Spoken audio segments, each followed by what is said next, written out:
Bonjour à tous, aujourd'hui je vous propose d'ajouter du Star Wars à votre épopée en devenant un Sith ou un Jedi dans Baldur's Gate 3. Commençons par bien choisir et construire notre personnage. Tout d'abord, nous allons créer notre personnage et pour cette vidéo, je vais créer un Sith. Pour cela, je vais choisir l'historique Sombre Pulsion qui ajoute des dialogues spécifiquement mauvais pour se rapprocher le plus possible du côté obscur et l'embrasser complètement. Pour un Jedi, l'historique Sombre Pulsion est également utilisable car vous pouvez lutter contre le côté obscur et faire le bien. Si vous souhaitez jouer un personnage Jedi plus traditionnel, dans ce cas, choisissez l'historique personnalisé.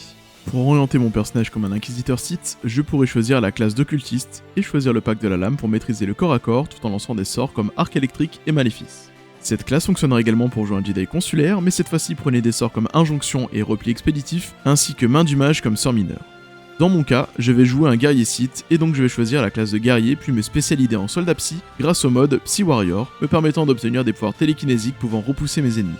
Enfin, si vous souhaitez jouer un assassin Sith, orienté sur la discrétion et la létalité, je vous recommande de faire un roublard spécialisé assassin que vous pourrez multiclasser soit en guerrier avec comme spécialisation soldat psy, ou alors en occultiste pour débloquer des sorts. Alors vous allez me dire, c'est bien beau, mais tu nous parles que de classe, mais ce qui fait un Jedi, c'est son sabre. Alors, et si on ajoutait des sabres laser à Baldur's Gate 3 ?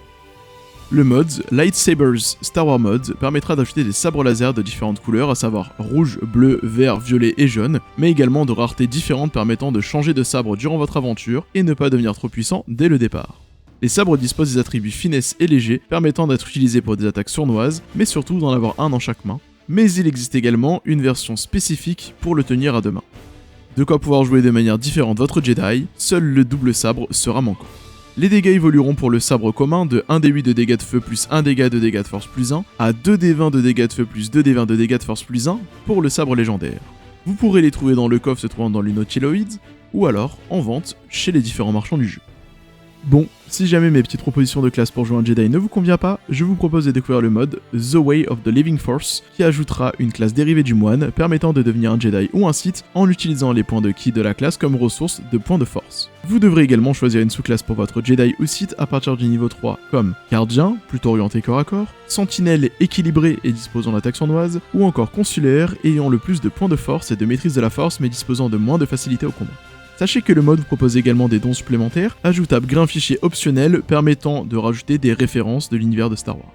De quoi avoir une autre vision ou interprétation du Jedi ou du Sith pour votre aventure dans Baldur's Gate 3.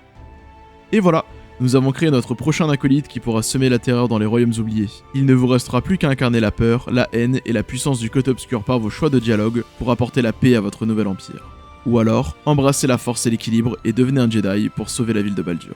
Je vous mets en description les liens des différents modes proposés et j'espère que vous aurez trouvé cette vidéo utile.